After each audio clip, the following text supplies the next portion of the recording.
the app challenges the BitBox with a cryptographic method to see if it's really an authentic BitBox.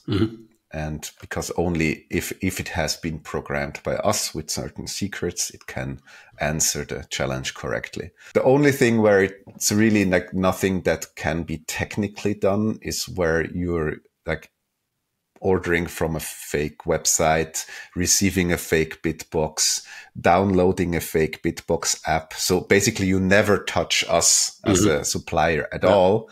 Of course, then we cannot really reach into that supply chain because it's fully autonomous. But I don't think that's a big thing, at least at the moment. And if you just make sure that you're on the right website, bitbox.swiss, then that's a good start to make sure that you're actually interacting with us. We're in the business of like cutting out middlemen, right? So we don't want to become the new middleman.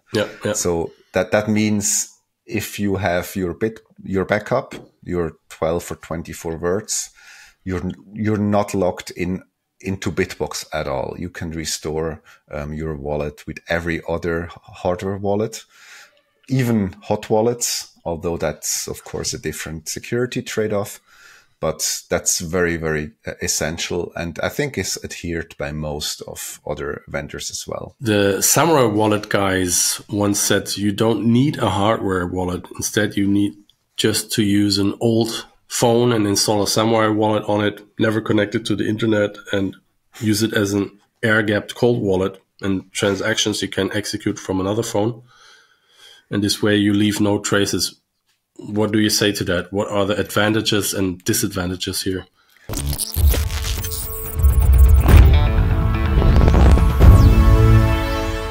If you want to get yourself a BitBox, which is a state-of-the-art hardware Bitcoin wallet that is equally suitable for beginners because of the very easy setup, but definitely also very suitable for advanced hardcore Bitcoiners, you can consider using the link in the description below, and you'd also support my channel. I'd highly appreciate that. So today we're talking to Stadicus. He's the co-founder of Shift Crypto, the company that makes BitBox, a Bitcoin wallet made in Switzerland. Can you tell us a bit more about your background and why you decided to develop Bitcoin wallets? Sure, I'm happy to be here. Hi, Daniel. Hi.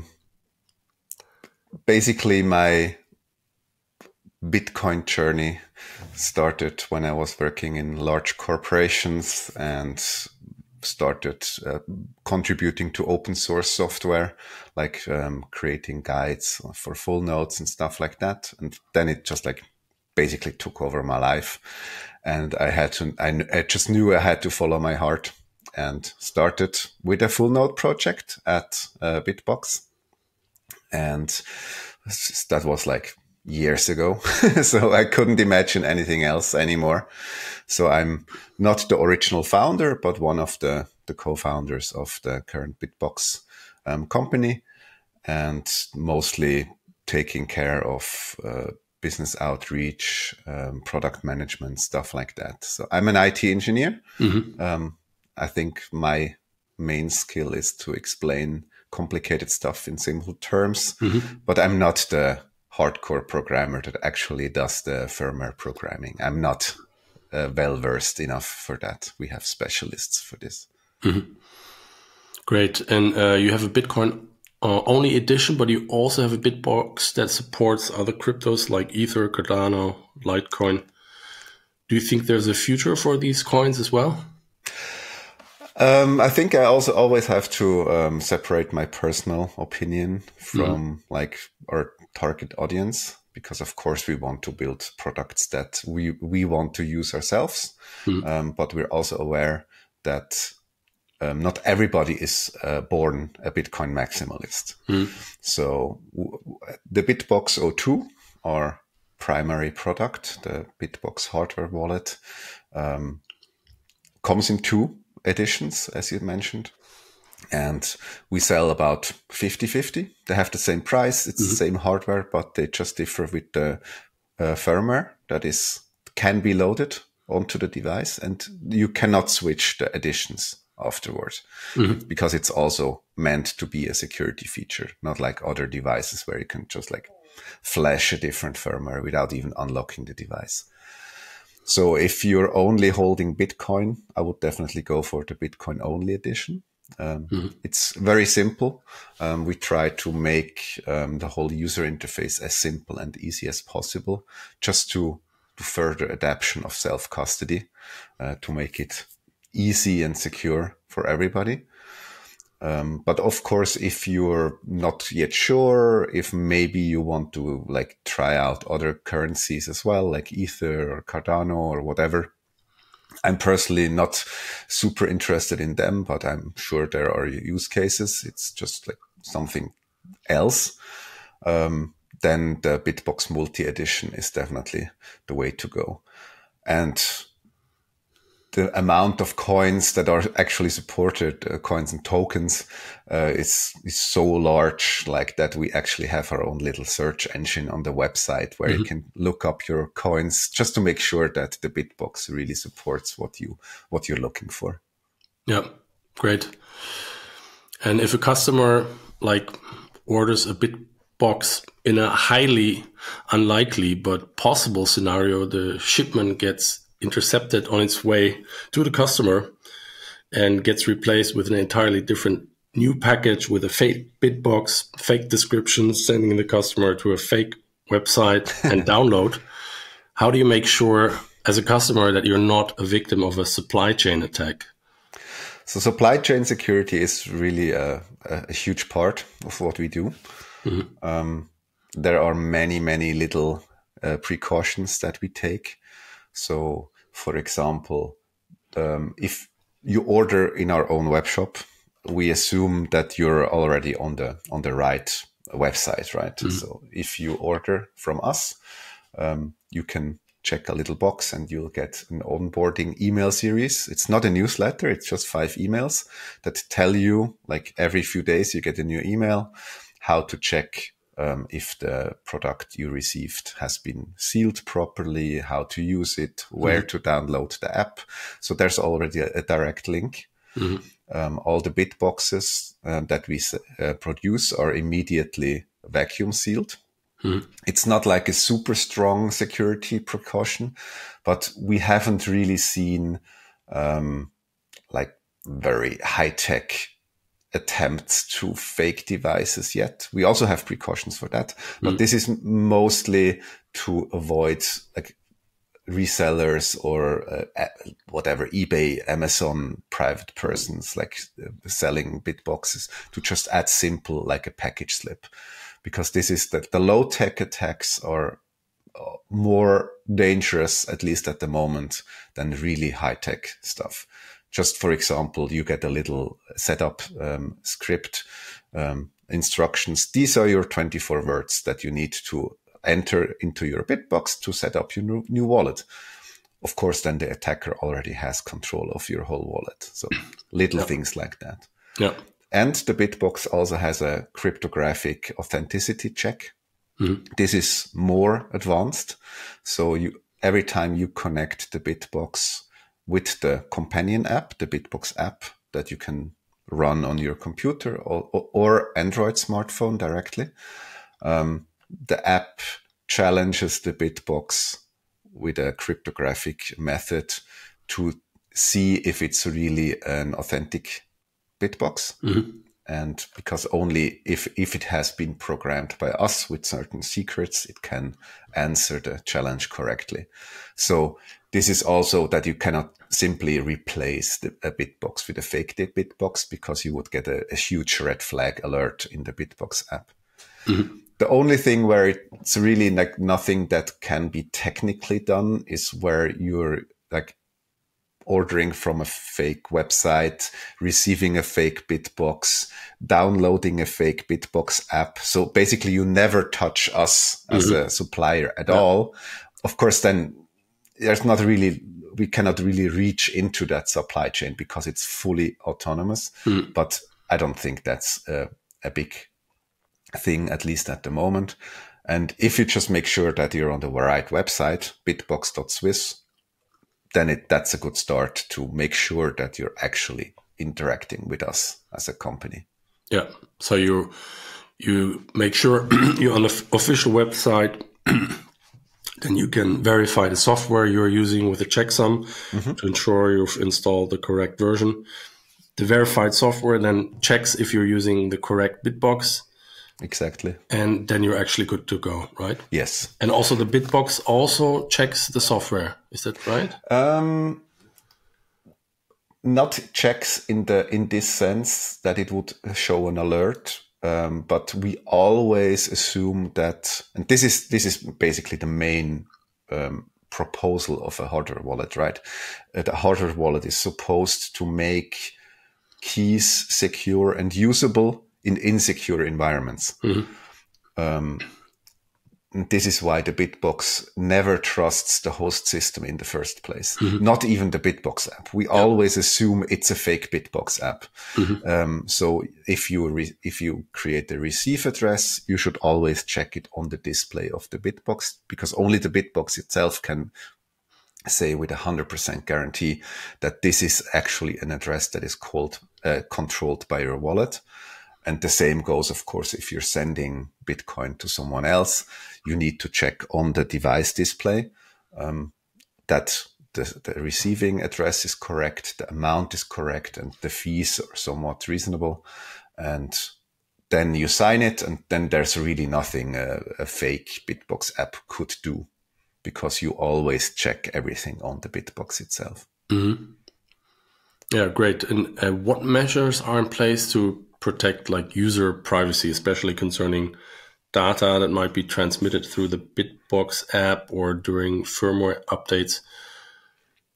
So I think the most valuable data is usually stored in the shop when you have to like lower your trousers and tell us a shipping address, right? So this is why we self-host our shop. It's an open source system that we develop ourselves and improve ourselves, not from scratch, but we are constantly developing it further. And we control the data and the database. So it's not like software as a service somewhere else where insider attacks could be an issue. Then we anonymize all the data that you enter into the shop after 30 days. So it's actually overwritten in the database. The only thing we need to keep are the records that we keep encrypted in PDF format, like where no external service can access it because it's PGP encrypted. And then, of course, you'll get the BitBox. Ideally, we even have a blog post how you, in Germany, Austria, Switzerland, how you can order to Packstationen or deliver to a post office. So you don't even need to tell us your personal home address. And once you're up and running, you have the BitBox app installed, have your own wallet created, then, of course, you need to interact with the Bitcoin network. So then it's not about personal identifiable information anymore. It's more about how you can cluster pseudonymous financial information, like IP addresses, maybe with a Bitcoin address. And by default, you're using our servers to connect to the Bitcoin blockchain and other blockchains. That's a necessary evil, I would say. But you can fully remove our servers and replace it with your own servers for, like, if you run your own Bitcoin full node, that's super easy. We also support connecting to our servers over Tor. So, for example, we never learn your IP address. It's all the little things that as a newcomer, you don't really need to care too much about, to be honest. But if you're like further into the rabbit hole, maybe you start like thinking about how to be super extra private, then you have these options. But of course, we as a Swiss company, even when you connect to our server, we do not lock anything. I mean, there are some locks, but all the locks are already anonymized. We just use them to like make sure that the servers are running smoothly. And Switzerland also is outside the EU and has like very strict privacy laws. So I think we're a good in a good jurisdiction to make sure that like the Swiss privacy is actually a thing. Yeah. So like a leak, like what happened with Ledger couldn't happen. I mean, never say never. And this is also, unfortunately, doesn't have anything to do with like privacy laws, because somebody just like illegally leaked the information. But we really try to avoid collecting information in the first place. And what we collect, because we need to, is then anonymized after 30 days. So there's like a very limited time window where a full breach of our systems could actually leak something. I would say like email addresses is a bit different, because there have been so many leaks. Also, just at the moment, there's a scam email going around. We suspect it's resulting from a Twitter leak, where you can actually get all the email addresses of Twitter users that have been following a certain account, us, for example. Yeah. But I mean, email addresses are one thing, like personal addresses or the shipping address, the phone number or financial information. That's really, really sensitive, and we take great care to protect that. Yeah. Great. I mean, you have open software for the most part, right? Yes, 100%. Yeah. And me as a technical noob, open source is often seen as a guarantee for transparency. However, is anyone actually testing the code thoroughly? And can a non-technical user verify that software is not only open source, but also comprehensively tested and validated by credible independent experts? So you have a good point. I would say open source itself is not yet a guarantee that the code is like bug free or even not malicious. But of course, it's a prerequisite if you want to give outsiders, independent security analysts, the tools to vet the code. When we launched the BitBox O2, we did professional security audits, which is very important, I think. But they also do have their limits, because they're not like Bitcoin focused, right? It's more about general security best practices, like how to write code, how to make sure that the hardware is secure, which is important. But equally important is that people with a very like in-depth knowledge of the domain field, like Bitcoin and how the protocol works, can have a chance to vet our software. And after that, we do run a bug bounty program. So we encourage people to look at the code. And if they find something that we can improve, we pay them for their findings. So we had many external security researchers reach out to us and tell us. There's a financial incentive even to. Yes, I think that's very important that most vendors do that, because of course we want to incentivize white hat hackers to responsibly disclose security improvements to us first, so we can create a security update first, before it is widely known.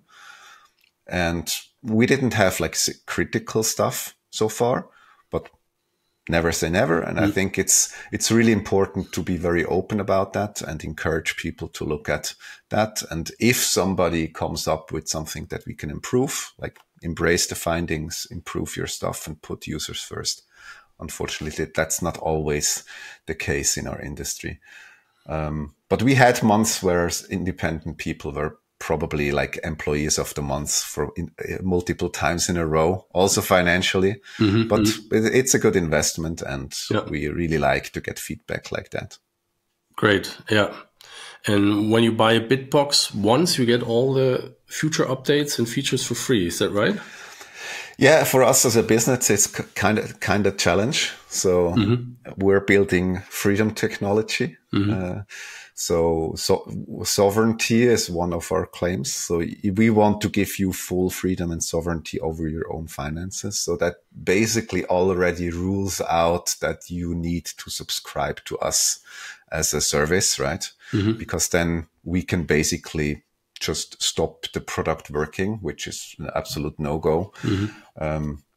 Basically, you buy the BitBox once, and you get the updates as long as it's on the market. There's no like model that would make you pay for anything after that. If you don't want to, the product never has to call home again. So it's really like freedom technology. And I mean, I see those updates. Sometimes I would be maybe a bit hesitant because I just think it's a new risk factor. Is that true? Is it a risk factor? And how can you make sure that you're actually getting a correct update?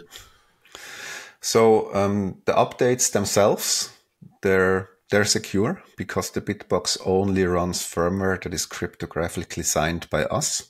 Because otherwise, if you have the full open source code, you could just like copy the code, put in some malicious backdoor, create your own malicious firmware, and somehow try to get it onto users' devices. All that is possible, but it just doesn't run because it's not signed by us. And that's a multi-signature approach that we have. Even not a single employee at BitBox can release an official update. So basically, if I made sure what I said in the beginning, I went to the right website, I installed the correct software, I have the correct BitBox, then I can only be shown correct updates inside of the app that I can download. So once I made sure all the initial steps, I can securely download the updates. Is that right? Yes. Okay. Even if you have a malicious BitBox app, which would have like a bad version in it, it would still not work because it's not the firmware has not been signed by us, and then the BitBox simply wouldn't run it. But then it wouldn't have worked in the first place, even before the yes. Yeah. But of course, another aspect you mentioned is that every like new version of a firmware could have potential new bugs. I think that's true. Yeah. And this is why I think it's very important that we're developing also like in the open on GitHub. All the updates can be verified independently. You can also check that who of the BitBox employees did like review checks and all that stuff. So it's really critical that not a single person can just push something into production. It's always a review process. There's a long back and forth of what needs to be improved. And that's all public if anybody cares. And you can just check the delta from one update to the next. You don't need to verify everything every time. And as a user, I usually recommend, well, maybe you don't need to update on the first day of the update, right? So it's all with everything. It's always good to maybe give it a few days. Maybe there's a hot fix or something. I mean, it's not about security, but we had, for example, the last update because we updated a dependency, the Qt, to being able to have like native on Apple Silicon. We have native apps, so that's good, right? If you have an Apple, but that also meant dropping like the support for very, very, very old releases, and some users had some issues just that the app didn't start properly, and we quickly had to do a hot fix. But that's nothing security critical or even in the firmware. It's mostly about there's like thousands of different devices, and of course maybe on one there can be an issue. If you would suddenly have to flee into another country and you cannot take your BitBox with you and also cannot get yourself a BitBox right away in that other country. Is the BitBox compatible with other wallets? Can you restore your BitBox funds also in a different wallet? Yes, I think that's very essential for our goals of like giving you like sovereignty, because we try to avoid every sort of vendor lock-in. So if we're in the business of like cutting out middlemen, right? So we don't want to become the new middleman. Yeah. So that means if you have your backup, your 12 or 24 words, you're not locked into BitBox at all. You can restore your wallet with every other hardware wallet, even hot wallets, although that's of course a different security trade-off. But that's very, very essential, and I think is adhered by most of other vendors as well. So Bitcoin is very well standardized, and that allows us to just use industry standards that work across all possible options. Yeah, great. Is it compatible with Sparrow wallet? Yeah, of course. Yeah.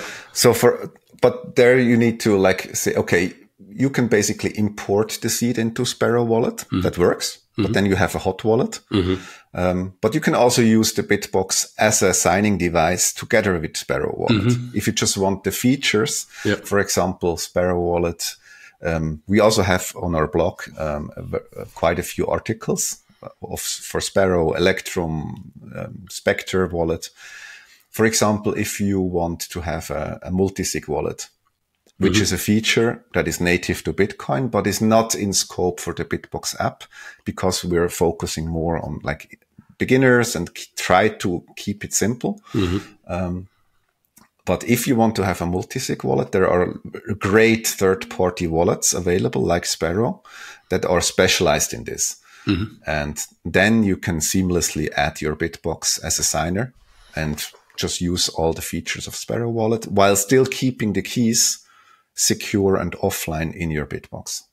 Yeah, absolutely. Not sure if everyone knows it, but everyone talks about storing the seeds. But in case you, for example, inherit your Bitcoin to someone, only provide the seeds, they don't know what wallet you're using. Actually, your funds may be lost because you also need the derivation path, right? So, I mean, if it's a simple single sig wallet, most wallets will automatically check the standard derivation path. Okay. What is a bit more complicated when it comes to multi-sig is that you need to have all the XPubs of all the signing devices, and then the backup gets more complicated. But in Bitcoin, it's kind of simple because the derivation paths are pretty standardized. Okay. Because I think I was once on walletrecovery.org. Do you know this website? And there I kind of thought that most wallets have like a fixed derivation path and they're not very flexible with that, but that's not necessarily true. So yeah, I mean, the derivation path is kind of standardized, but of course, after some levels like the coin and then, for example, the script type, the derivation path is different, whether you use like native SegWit or a legacy address or taproot, they differ. And after that, you can have like multiple accounts, which also reflects itself into an index into the derivation path. So of course you need to check all these, and there can be specialized solutions, like services like Unchained, for example, that offer like assisted multisig that use a completely different derivation path. Yeah. But then it's like vendor specific, and it's not a simple single sig wallet, but something that only works in combination with Unchained, for example. And so could you restore a BitBox only edition in a BitBox multiple crypto edition? Yeah, of course. Okay. And you'll just like see the Bitcoin that have been like used on the Bitcoin only edition. You could even like restore a BitBox multi on a Bitcoin only just to see it. But of course, then you only see the Bitcoin. You don't see the Ether and the Cardano and all the token and stuff like that. But the the backup format itself is exactly the same, because the coin type is also part of the derivation path. Yes. So every seed that you generate can secure basically all coins that you have. Interesting, yeah. And if you have multiple accounts in one BitBox and you restore it, it shows all the accounts, maybe not with the name you saved them, but it finds all of them and then, right? Exactly. So we just had this question a few days back. If you create an account, can you delete it again? So that's a bit an abstraction, because of course, like, the account is just a part of the derivation path. Yeah. So if you speak like in like more esoteric terms, all possible accounts are already there. Yeah. They're just not used yet. Yeah. So if you add an account, you just enable it to see it, and then you can start using it. But after it has some transactions in this account, then it is also fixed in the blockchain. Yeah. And of course, if you restore the wallet again, the wallet will be able to detect that the accounts have been used and will also show it again. It will not show like accounts that you have enabled but not used yet, because we don't know. Yeah. And it will also not be able to show the custom names and transaction notes and everything that you stored in the BitBox app directly, because that information, of course, does not go into the blockchain. But you can export that stuff and import it again in a separate step. Yeah. And is there like a fixed number of addresses that the BitBox searches, or accounts, number of accounts? So technically they're unlimited. But I think the BitBox has a hard limit of 1,000 accounts, or maybe it's 100 accounts. I'm not 100% sure. So don't take it with a grain of salt. And I think 10,000 addresses per account. Mm-hmm. And the reason behind that is, if you have malicious software on your computer, and even if it uses your keys and the account and whatever, but for example, if you like create a receive address and the BitBox shows you an address and it's a correct one, you control it, but it's on the address index 1,300,000,000,000 whatever, like super far down in the derivation path, you basically will not be able to find it again, even if technically you control the keys. Mm-hmm. So this is also known as like taking your coins ransom. The attacker could not spend it themselves, but he has a key point of knowledge that you need to spend it yourself. So he could sell, well, let's make 50-50. And then I tell you what address number it is in. So like ransom attacks are a thing. And the same goes with the account number, the address index, also passphrases, like optional passphrase, can be a thing. Yeah, interesting. Yeah.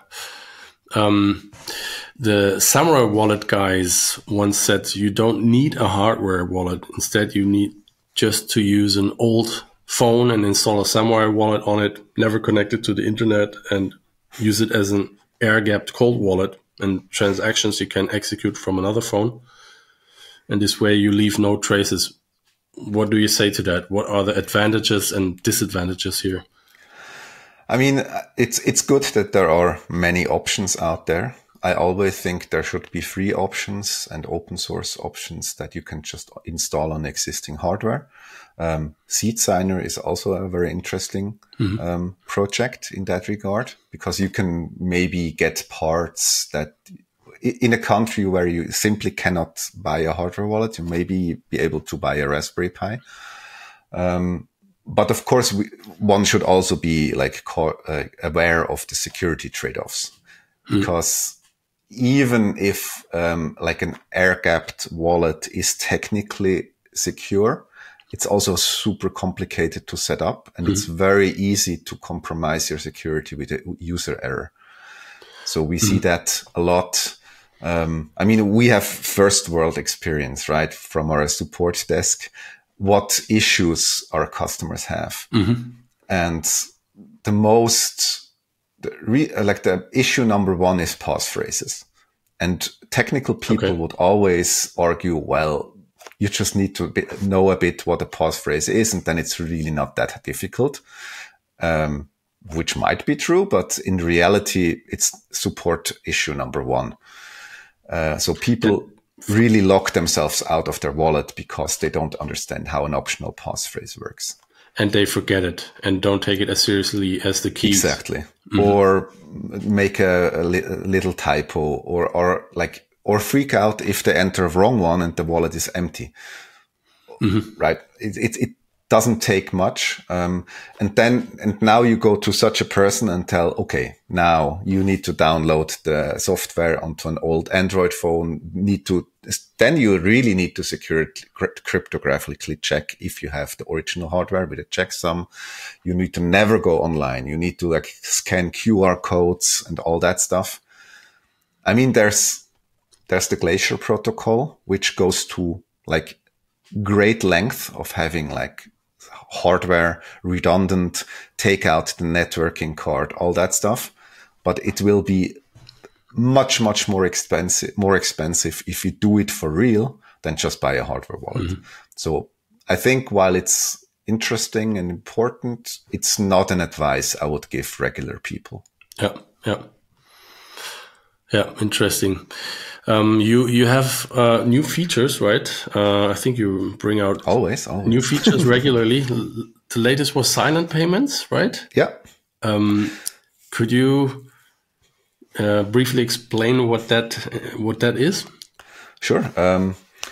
So we always try to have a good balance of beginner user features, improve what we already have, but from time to time also sprinkle in some interesting cutting edge features like silent payments, which I think from a business perspective are not that attractive, but it's still cool for Bitcoin and can open new use cases. And with silent payments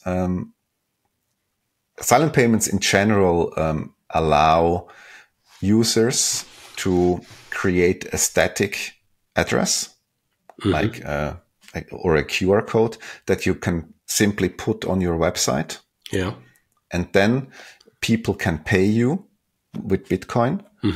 Now you probably say, well, that's been possible for ages, but the main difference is that there's no address reuse. So if you have a regular Bitcoin address, of course you can put it on your website and everybody can donate into that address, but everybody can also check how much has already been donated, by whom, because the address is always the same. It doesn't change, and everybody can look at what funds, what transactions are part of that address. With silent payments, there's a bit of cryptographic magic so that only the sender and the receiver actually know into which address is being paid. So every sender basically creates or derives a unique Bitcoin address that is controlled by the receiver, that is already encoded in that receiving address on the website, but nobody else can see how much has been paid or what transactions went into that address. And if you look up that address that someone put on a website, if you look it up on the blockchain, what do you see? You can't look that address up because it's not a proper Bitcoin address. It's actually an encoded. It's basically two public keys encoded into one. That's the cryptographic magic. There's a spend key and a scan key, and of course these are the public keys. But then you somehow combine that with your own private key as a sender. Then it gets so complicated that it's also a bit challenging for me. But in the end, you come up with an address that the receiver can find again. So there's no chance the keys. For a third party to trace any transactions. Well, you can't really trace them because to the silent address, silent payment address.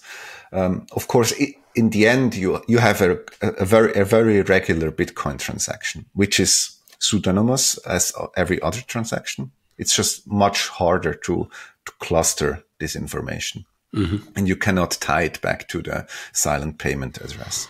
But of course, if you get like a lot of payments and then you're like consolidating everything into one address as a receiver and then spend it on Amazon, then Amazon will see the addresses and can trace them back. But that's on you, I guess. It's not something silent payments can fix. So if that's something for activists interesting, right? I think this is one of the main use cases. Basically like a Lightning invoice, like a static QR code. You can now do this also for on-chain payments. And it was very nice to see that we have been like featured in the Human Rights Foundation newsletter with this new feature for BitBox. Yeah. And it's also maybe worthwhile to mention that the BitBox only supports sending silent payments, because the receiving part is even trickier, especially for hardware wallets, because you basically need to scan the whole blockchain all the time, which is very hard for hardware wallets to do if you cannot reveal like the private key to a scanning software on your computer, right? This is why most wallets that currently support receiving silent payments, for example, Cake Wallet, they're hot wallets. But for now, I think we're at the very beginning of the adoption. For us, it was mainly important to provide the sending support so that all that the chicken egg problem can like slowly start to get solved. Wow. Yeah. Very interesting. And you have watch only wallet, right? As well. Yes. So I don't need my BitBox to check my balances and control incoming transactions.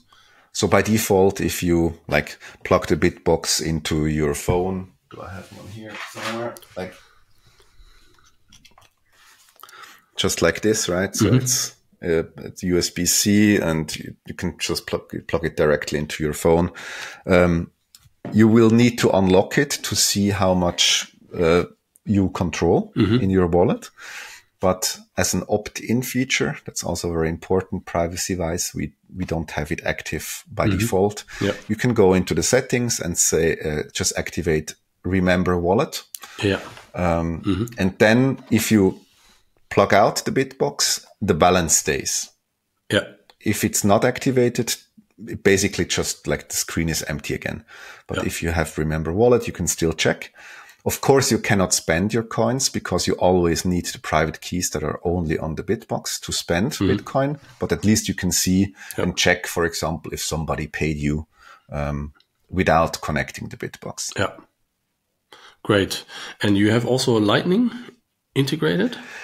We're working on that, but that's, to be fair, it's more of a R&D project because it's still very, very early in that regard, because what we like to do is add Lightning capability, and this will be a hot wallet into the BitBox app. So Lightning is not compatible with hardware wallets by design, because in Lightning you need to be able to be always online and sign stuff very quickly without user interaction. Yeah. That's not what a hardware wallet is. But you can have a hot wallet. Yeah. And we would like to have it in the BitBox app, and also device independent, so that you can have the same Lightning wallet on your phone and on your desktop computer. Yeah. And that the Lightning wallet is basically derived from your regular BitBox backup. So you also don't need to back up yet another wallet. Yeah. So you can just plug in the BitBox, say, spin up my Lightning wallet, and you have it directly. If you already had it on a different device, it might even already have funds in it. Cool. But it's still a bit experimental. We're in the alpha phase. So to be taken with a grain of salt if and when this becomes public. Okay. And any other interesting projects for the future? I mean, the one thing that we always hear is the number one request is iOS support. So I think on Twitter we could probably post, well, we solved world hunger. The first comment would be when iOS. Okay. So this is, as you can see, it works really well with mobile phones. And now that the iPhones also have USB-C, of course, we were hoping that we could simply like make an iOS app and connect the BitBox to it. But unfortunately, in the Apple world, it's not that easy because Apple doesn't allow USB communication just like that. Either you need to pay through your nose, like it's significant revenue share we would need to pay Apple for every device that we sell, or we need to create different hardware. And this is what we're working towards too. iOS support will unfortunately not be able with the existing BitBox support. But just to be clear, it's perfectly capable of working on macOS. We're just talking about iOS and iPhones. macOS on laptops and everything is just fine. But we're working on a iOS-enabled BitBox that it will need the new hardware for that, unfortunately. But I hope that sometimes early next year we'll have something to show. Great. At the end of the podcast, I usually ask my guests to share what they think is the most important for newcomers to understand about Bitcoin in 30 seconds, which is usually like the concentration time span for people on social media. So if you had 30 seconds to orange pill a newcomer, what would you say? I'm not a big orange pillar. I'm more of a technical guy. I'm also not an evangelist. I think it's important to understand where the current pain points are for individual users that are interested in Bitcoin and explain them how that pain point can be solved. For example, for a merchant, it can be transaction fees of credit cards that are 2 to 3%. For somebody that wants to do international business, it can be like the flexibility to send money around the world. For somebody that wants to like hedge against inflation, then there's the monetary aspect, right? Of the hard cap of 21 million Bitcoin. So I don't think there's like one user story, but it's very important to listen and then like touch where we think the person sees the most value. Because Bitcoin is so many things, it's really hard to sum it up in 30 seconds. So I'm sorry, I chickened out of that question a bit. No problem. But at least I told you why I chickened out. Yeah, I mean, this was a very interesting conversation. A lot of personal questions have been answered. And we're very curious what will happen in the future with BitBox. So thanks a lot for this very insightful conversation. You're very welcome, Daniel. Thanks for having me.